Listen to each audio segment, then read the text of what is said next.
Hey, it's Gaston. Today we're in the Rough Country installation facilities to show you the JK LED taillights. These lights are full LED. They've got an IP67 waterproof rating as well as a vent system to avoid condensation. They're going to perform much better than halogen. They're going to have all the features of the factory tail lights. It's a direct plug and play drop in, and it couldn't be simpler to install. 2 screws and 1 plug per side.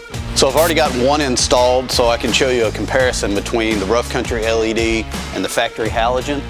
After we run it through its paces and you can see the dramatic difference between the two, I'll go ahead and take a split second to install the passenger side, and you can see how quickly that does install. So like the Jeep TJ, the JK has 4 Phillips head screws on the tail light, but we actually only need to remove 2, the 2 closest to the tailgate, and then the tail light will drop out. With the screws removed, we'll just pull the tail light out. And we'll push this clip, unplug it, set the stock tail light aside. Now it's just a matter of plugging in the Rough Country LED tail light. One thing I wanted to mention is this is the anti-flicker resistor that's built into the harness. That way you don't have to worry about the LEDs acting wonky on you.